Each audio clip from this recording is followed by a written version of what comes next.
Hey guys, welcome back to the shop. Rick, the honest mechanic here, and I'm not sure where you guys are at this very moment, but we are in a heat wave.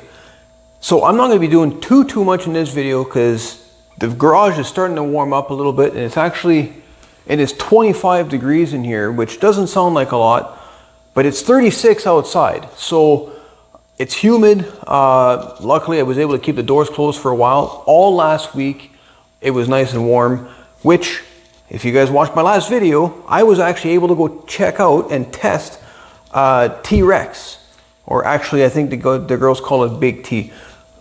So let me just explain. So my girls name every vehicle we have. So far, the other Big Bear, the first one that we had, it's called Jurassic. Big Bear number 2, which is what I call it, is called Big T, or short for T-Rex. Now, why? Well, let me see if I can explain it the same way my girls explain it to me.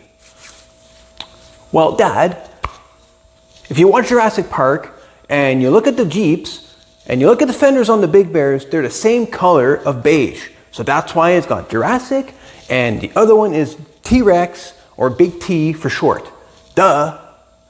I don't know if I got that pretty good, but anyways, that's kind of the explanation I got. So it's because of the color, apparently. So anyways, I got to try out Big T, and I didn't do anything other than put the carburetor on it, make sure there was oil in it, and that was it. I think I adjusted the brakes just to make sure it could stop.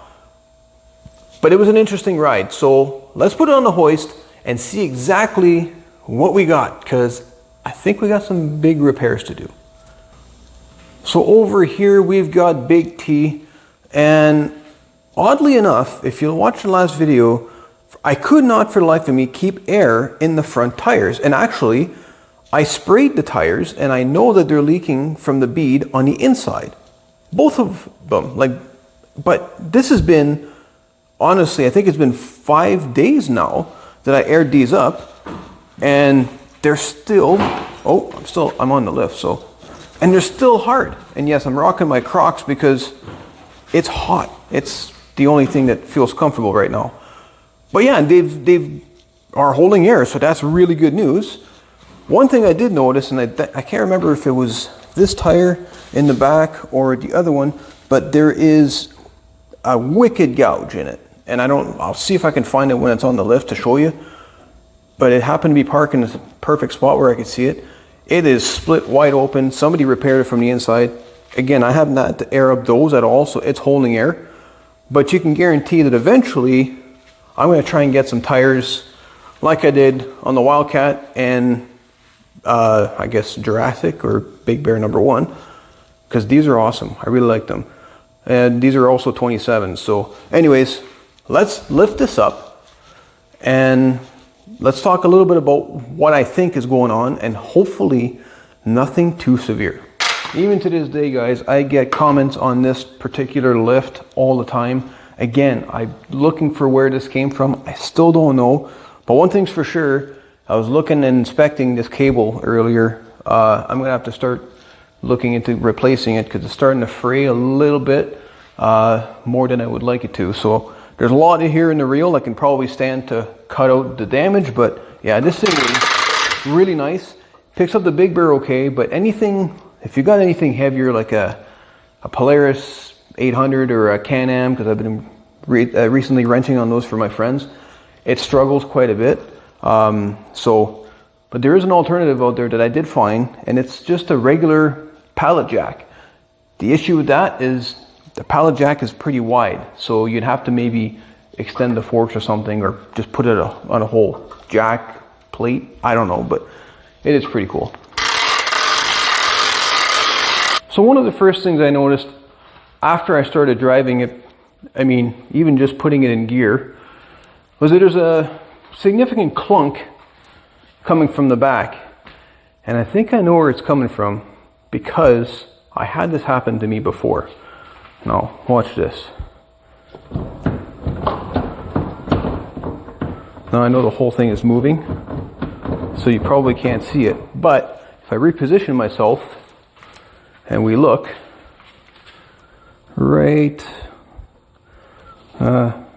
there. Look for the pivot point. See if I can get in closer.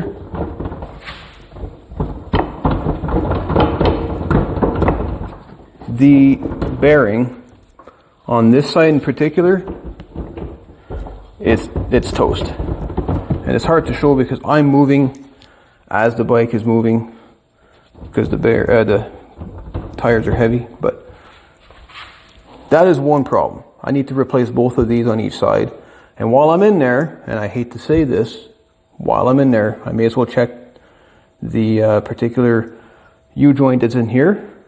And the last time I had a part fail, come down the tube and take out the seal, which I had to replace in here, which I had to disassemble this whole rear end. Hopefully it's not that far yet.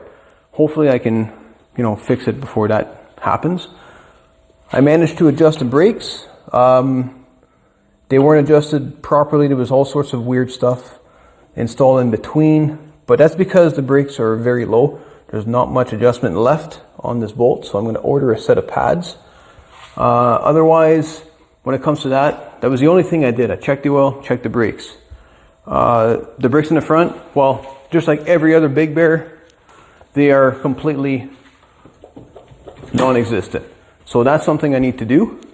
But since we're at the front here, this wheel bearing isn't too bad. I mean, there's got a bit of play to it.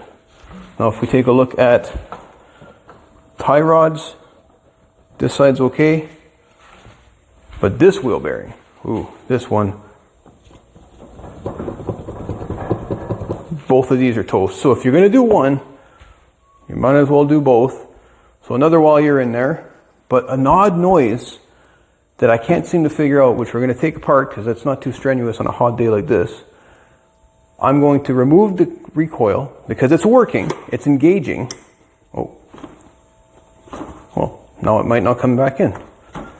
So I guess I'm taking it apart anyways. It was going back in, but it's making some really weird noises at speed. Almost like the spring or something is loose and it's making contact inside. So I'm going to take this apart, and I tried this for the first time. I've never had a Big Bear with this.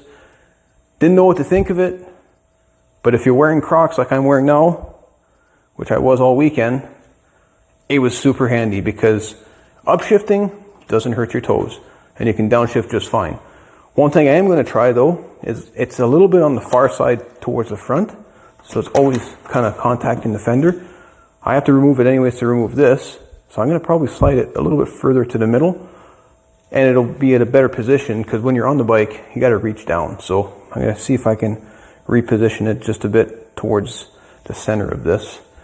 But I don't like this, and since I got to take this apart and I'm going to be in this area, if you know, there's another U-joint in here, as well as the front underneath that cover. Right there.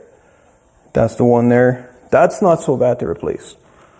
This one, really not fun. So I'm going to take a look at this and make sure it's in good condition. If it is, I'm going to leave it. If it's not, well, yeah, you guys will get to watch me do that again.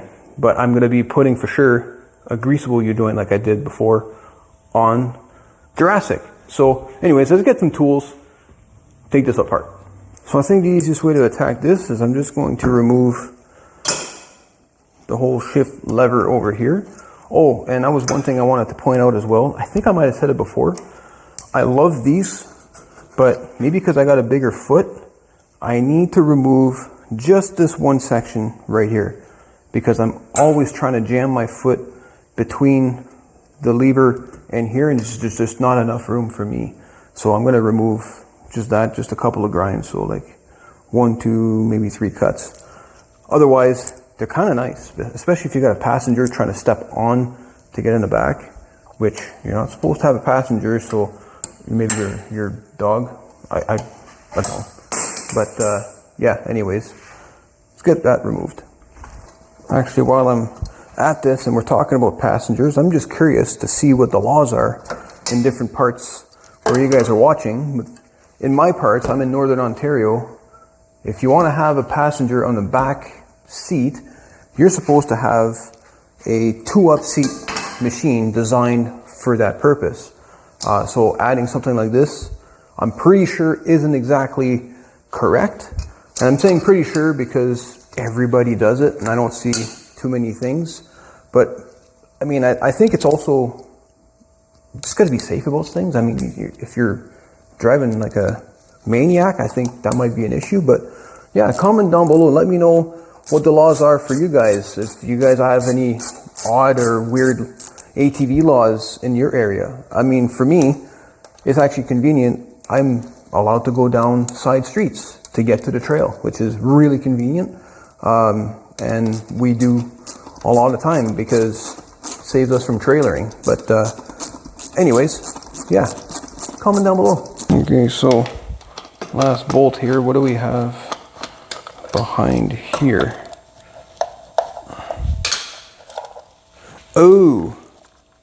Oh, okay. I'm going to show you guys that damage. Yeah, that's not cool. That makes sense as to why I was hearing some noise. The recoil is kind of grenaded, as well as, you know, the catch. So, since I'm going to be ordering some parts, may as well put one of those on order.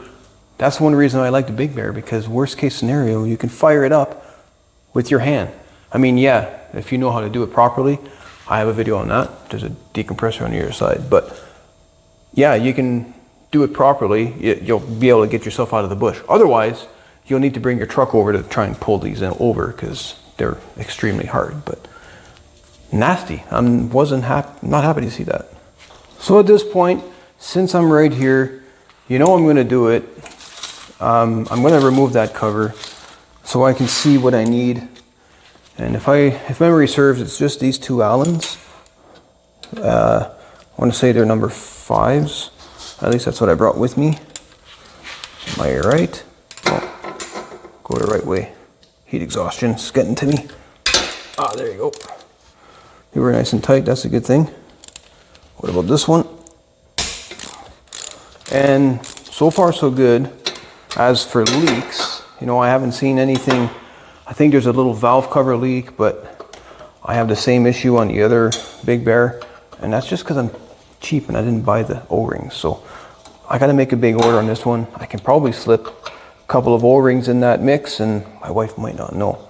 So hopefully, because I'm doing a valve adjustment on this for sure, I think that's going to help it start and stay running. Starts pretty good now that we've got the original carburetor, but you know, I like to do the whole thing properly. So put these in here. Let's take the cover off. And I can't remember. Oh, there is another bolt right there, and that's a number 10. So I think that might have been broken off my original Big Bear. Okay, what is holding me up now? Yeah, I think I'm stuck in the front, so I'm gonna have to loosen up the front too. Okay. Alright, so that managed to slip out pretty good actually. So now let's see.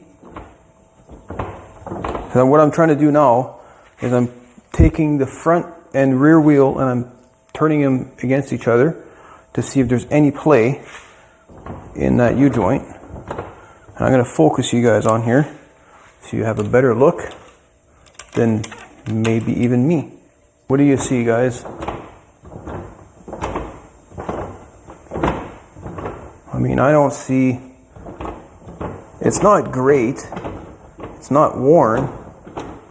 Now let's rotate it around to see if there's any fittings to be seen, and there's no fittings.